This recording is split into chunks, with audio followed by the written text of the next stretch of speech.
अस्सलामुअलैकुम to all students. आज के वीडियो लेक्चर में हम जो टॉपिक डिस्कस करेंगे वो है फाइलम इकाइनोडर्मेटा।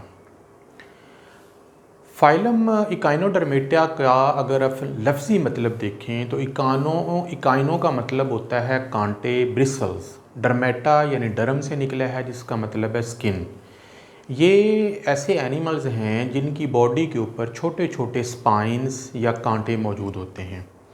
और आज हम ख़ास तौर पर इसकी एक क्लास को स्टडी करने जा रहे हैं जिसका नाम है एस्टेरॉयडिया। एस्टर जो लफ्ज़ है इसका मतलब होता है स्टार, आइडिया का मतलब होता है बियर। इसका मतलब है कि इसके जो एनिमल्स हैं वो स्टार शेप्ड होते हैं। अब आपको आइडिया हो गया होगा कि इस क्लास में जो कि फाइलम इकाइनोडर्मेटा की बहुत ही फेमस क्लास है, इसमें सी स्टार जिन्हें आमतौर पर स्टार फिश कहा जाता है वो मौजूद होती हैं। स्टार फिश जो है इसको आपने देखा होगा, इसके 5 बाजू यानी 5 आर्म्स होती हैं और एक सेंट्रल डिस्क होती है जिसके अंदर इसकी बॉडी के बॉडी ऑर्गन्स जो हैं वो मौजूद होते हैं। तो सबसे पहले हम इसके स्ट्रक्चर को देख लेते हैं। मैंने उसका क्रॉस सेक्शन बनाया हुआ है और फिर उसके पॉइंट्स जो हैं उनको बारी बारी डिस्कस करेंगे। तो ये मेरे पास एक स्टार फिश का जो बाजू है उसका मैंने क्रॉस सेक्शन जो है वो काटा हुआ है ताकि हम इसके इंटरनल स्ट्रक्चर को डिटेल के साथ जो है वो डिस्कस कर सकें। तो स्टार्ट करते हैं यहाँ से। यहाँ पर मौजूद है मैड्रीपोराइट। ये वाटर वेस्कुलर सिस्टम के लिए इस्तेमाल होता है।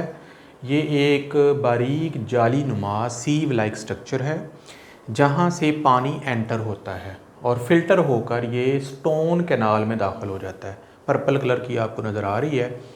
ये जो स्टोन कैनाल है फिर आगे रेडियल कैनाल में तब्दील हो जाती है और ये जो रेडियल कैनाल है ये इसके बाजू में एक्सटेंड कर जाती है थ्रू आउट द लेंथ में। यहाँ से फिर फीट निकलते हैं जिन्हें ट्यूब फीट कहते हैं, जिनका स्ट्रक्चर जो है वो यहाँ पर आपको इस जगह पे ज़्यादा नज़र आ रहा है। ये ट्यूब फीट है, तो ये भी क्रॉस सेक्शन ही है। इसमें आपको ट्यूब फीट जो है जो एक्सटेंड हो रहे हैं ये वाज़िया तौर पर नज़र आ रहे हैं।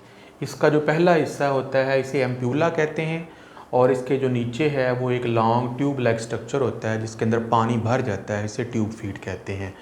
तो पानी जो है वो मैड्रीपोराइट से एंटर होकर स्टोन कैनाल के ज़रिए रेडियल कैनाल में आता है और वहाँ से ट्यूब फीट में आता है और ट्यूब फीट में जाकर ये एक तरह का प्रेशर एक्सर्ट करता है जिससे लोकोमोशन में हेल्प मिलती है। उसके बाद इसी हिस्से में इसके गोनेड्स पाए जाते हैं जो कि रिप्रोडक्शन के लिए इस्तेमाल होते हैं। मेल के अलग हैं, फीमेल के अलग हैं।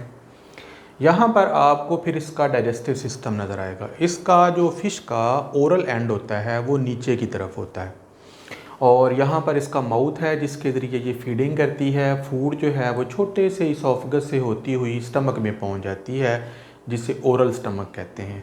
यहाँ से फिर एक एब ओरल स्टमक है जो उससे थोड़ा सा हट के है और आगे फिर एक डक्ट है जो बाहर की तरफ खुलती है जिसे एनस कहते हैं। इसके साथ ही फिर एसोसिएटेड पाइलोरिक सीकी है जो कि एंजाइम सेक्रीट करते हैं जो बाजू की लेंथ में जो है वो फैली होती है ताकि डाइजेशन के प्रोसेस को यूज़ किया जा सके। इसके ऊपर फिर डिटेल से हम बात करते हैं। ये सेंटर में जो इसकी कैविटी है ये सिलोम है जो कि आमतौर पर इनकी मेजर बॉडी कैविटी है। बॉडी की सरफेस के ऊपर इनके स्पाइंस लगे होते हैं। इसके अलावा डर्मल ब्रैंकियाई हैं और कुछ और डर्मल स्केल्स और कांटों का जिक्र करेंगे जब हम इसकी डिटेल में जाएंगे। इसके अलावा ऑजिकल्स हैं, ये छोटे छोटे इनके स्केल्टन से रिलेटेड स्ट्रक्चर हैं जो इनका स्केल्टन डेवलप करते हैं, इसके ऊपर भी हम बात करेंगे। उसके अलावा इनकी बॉडी की निचली सरफेस के ऊपर रेडियल कैनाल का जिक्र हो चुका है। रेडियल नर्व पाई जाती है जो वाटर वेस्कुलर सिस्टम को कंट्रोल करती है। इसके अलावा हीमल स्ट्रैंड है जो कि सर्कुलेटरी सिस्टम का काम करती है। यहाँ पर भी अगर आप देखें तो ये सारी चीज़ें आपको नज़र आ रही होंगी। ये गोनेड्स हैं, ये ट्यूब फीट हैं, ये सिलोम है, ये बॉडी की आउटर मोस्ट लेयर है। इसके अलावा ऑजिकल्स हैं, पेडिसिलेरिया है वगैरह वगैरह। अभी आप सबसे पहले हम देखते हैं कि ये जो फाइलम इकाइनोडर्मेटा के एनिमल्स हैं, ये तकरीबन इनकी 1500 के करीब स्पीशीज़ हैं और इनको आम तौर पर सी स्टार्स कहा जाता है। ये मुख्तलिफ़ कलर्स में पाई जाती हैं, लेकिन सबसे फेमस जो है ये ऑरेंज कलर की होती है, जिसे एस्टीरियाज रूबन कहते हैं। इसके अलावा भी इनके डिफरेंट कलर्स होते हैं। कहाँ पाए जाते हैं? आम तौर पर समंदरों में, ओशियंस और सीज़ में ये पाए जाते हैं, और आम तौर पर जो बॉटम होता है वहाँ पर ये रहते हैं, जहाँ पर कोई सैंड हो, चट्टान हो, वहाँ पर ये अपनी ज़िंदगी जो है वो गुजारती हैं। सीडेंटरी होती हैं, ज़्यादा हरकत नहीं करती, लेकिन लोकोमोशन में हल्की फुल्की मूवमेंट ये कर लेती हैं और तैर भी लेती हैं। तो इस तरीके से ये मैरीन में रहती हैं, और इनका जो सबस्ट्रेट होता है वो आमतौर पर सैंडी होता है। इनकी बॉडी के ऊपर डर्मल ब्रैंकियाई होते हैं, जो कि गैस एक्सचेंज के लिए होते हैं। अब डर्मल ब्रैंकियाई मैं यहाँ पर भी आपको दिखा देता हूँ।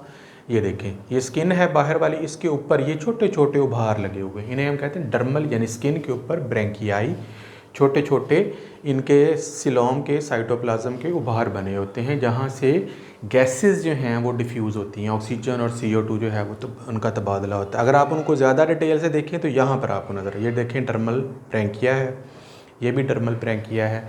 तो ये बॉडी की स्किन के बाहर की तरफ उभार होते हैं, इनके ज़रिए गैसों का तबादला हो जाता है।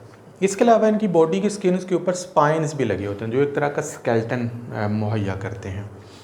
बाज़ दफ़ा पानी में रहते रहते इनकी बॉडी के ऊपर मट्टी, डर्ट, डेब्रिस, मलबा या इस तरीके की दूसरी चीज़ें आ जाती हैं, तो इन्होंने अपने स्किन के ऊपर एक स्ट्रक्चर डेवलप किया हुआ जिसे कहते हैं पीडीसेलेरिया।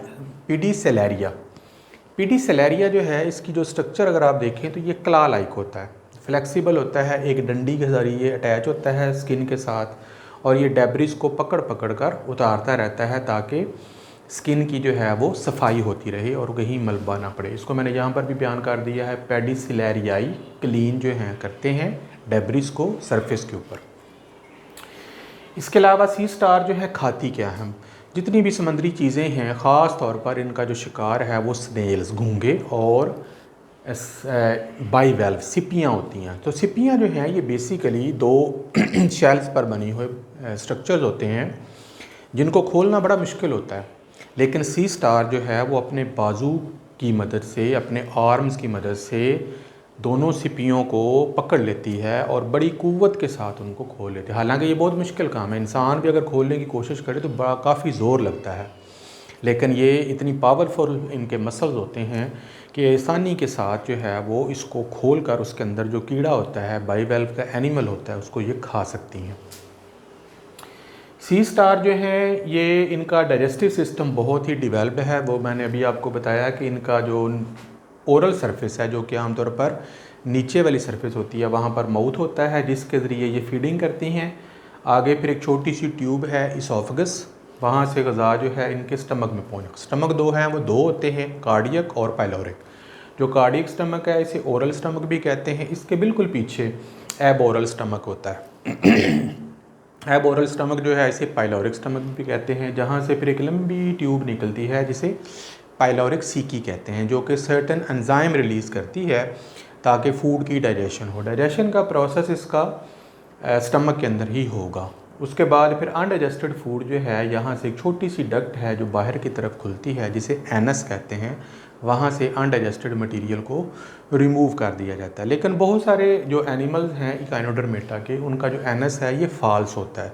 तो यूजली सम टाइम ये क्या करते हैं, ये अपने माउथ के ज़रिए ही जो वेस्ट मटेरियल है, फीसिस हैं, उनको जिस्म से निकाल देते हैं।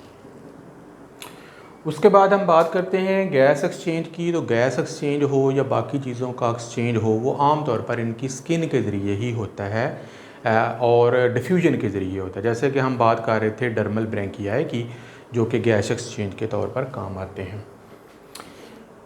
अगर हम इनके नर्वस सिस्टम की बात करें तो इनका जो नर्वस सिस्टम है वो एक नर्व रिंग पर मुश्तमिल होता है, जो कि उनकी सेंट्रल डिस्क में मौजूद होती है, और वहाँ से फिर ब्रांचेस निकलती हैं जो थ्रू आउट द आर्म्स चली जाती हैं, और वहाँ पर जाकर फिर ये बॉडी के तमाम जो सेंसरी और मोटर फंक्शंस हैं उनको ये रेगुलेट करती हैं। तो यहाँ पर मैंने दिखाया होगा, ये एक रेडियल नर्व जो है, जो यहाँ पर भी आपको नज़र आ रही है। तो ये रेडियल नर्व जो है वो मौजूद होती है। उसके बाद इनकी बॉडी में हीमल सिस्टम पाया जाता है। हीमल सिस्टम ये ट्रांसपोर्ट का निज़ाम है। हीमल ब्लड से निकला है जिसके ज़रिए मुख्तलिफ़ बॉडी की चीज़ें जिस्म के मुख्तलिफ़ हिस्सों में डिस्ट्रीब्यूट की जाती हैं, जैसे डाइजेस्टेड फूड है, गैसेस हैं या इस तरीके के बाकी मटेरियल हैं। तो हीमल स्ट्रैंड जो हैं वो भी यहाँ पर आपको ये नीचे ब्लू कलर में नज़र आ रही हैं, ये भी पूरी आर्म के अंदर और पूरी बॉडी के अंदर जो हैं ये फैली होती हैं।